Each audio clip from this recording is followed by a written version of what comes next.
Imagine I told you that I sexually abused 8 people, including 2 minors. You do likely think I should be in prison for a long time, definitely more than just a year. But if I then mention that I'm from another country, have been in Canada for less than 10 years, and committed all these crimes within 2 years of my arrival, you do probably think I should be deported, wouldn't you? Here is where it gets truly outrageous. Sabi Akra, a Lebanese national, was sponsored by his wife and moved to Canada around 2015. Just 2 years after arriving, between October 2017 and November 2018, Akra committed a series of sexual assaults. This father of 4 attacked his victim from behind, groping their breast or genital areas.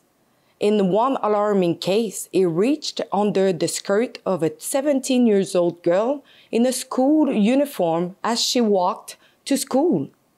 In Lebanon, around 96% of sexual and violent crimes go unreported. Why? Because victims fear ruining their family's reputation, and those who do want to report such crimes often face steep costs. $100 for a forensic exam in case of violence and $200 for sexual violence, plus prohibitive transportation costs, according to L'Orient Le Jour newspaper. In Lebanon, as a girl, you either stay silent or pay a hefty sum with no guarantee of justice. So, is Sabi Akra claim of struggling to adapt to life in Canada and feeling disrespected at work supposed to justify his series of sexual assault? Or he simply expecting the victim to remain silent and to get away with it? His wife sponsored his move to Canada, and under the law, such sponsorship can be denied if there is a criminal record or security risk. Judge Alexander Saint-Onge clearly stated that if Akra's sentence was 6 months or more, he would face a ban on remaining in Canada. So will his status be revoked, or will he be deported? I really doubt. To avoid deportation, Sabi Akra pleaded guilty to 5 counts of sexual assault and 3 attempted assault. His strategy? He hoped for a sentence of 6 months minus 1 day in high-level detention, aiming to dodge deportation. This request was predictably rejected due to the gravity of his crime. During the proceedings, Akra lawyers invoked the controversial C-5 law, which allow certain sex offenders to serve their sentences in the community under specific conditions.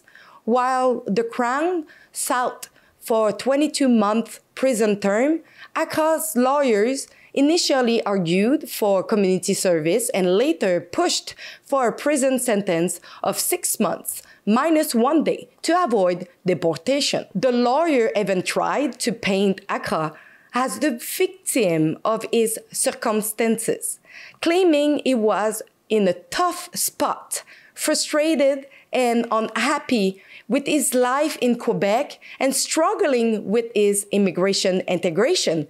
But then leave, don't commit sexual offense. After extensive deliberation, the judge ultimately sentenced Akra to 16 months in prison with 4 months already served. Is this truly justice?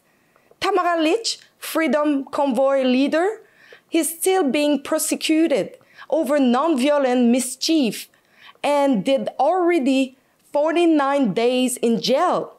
How can a criminal manipulate the justice system to make demands after committing such serious offenses against women and teenagers?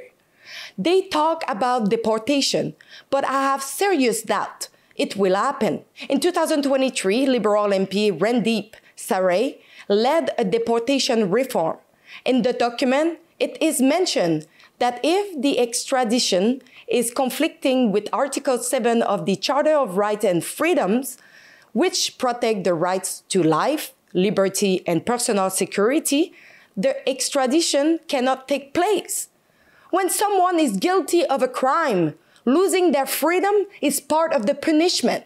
Moreover, many from Africa and the Middle East can claim danger if returned to their home countries. With the Trudeau government weak and inclusive policies, it seems we are letting criminal immigrants evade proper consequences and avoiding deportation. Our justice system is on the brink of collapse. With laws like C5, criminals may now serve their sentences at home rather than in prison.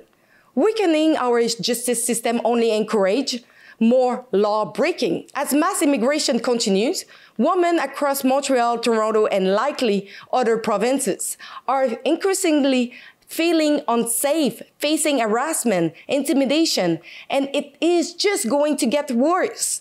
Consider the shocking case of Emma McLean and her girlfriend who were brutally attacked by Syrian refugees in Halifax simply for being woman and lesbian. The world seems to be on the edge of becoming an unsafe and unjust place for our women and children. Go over netzeroimmigration.com. On this website, you have a petition to send a message to the government that we need to stop the mass immigration that is happening right now. The immigration rates under Justin Trudeau have tripled since he got into power. So I repeat the website to sign the petition. It is Net Zero Immigration. You can sign it, but you can share it also. Thank you.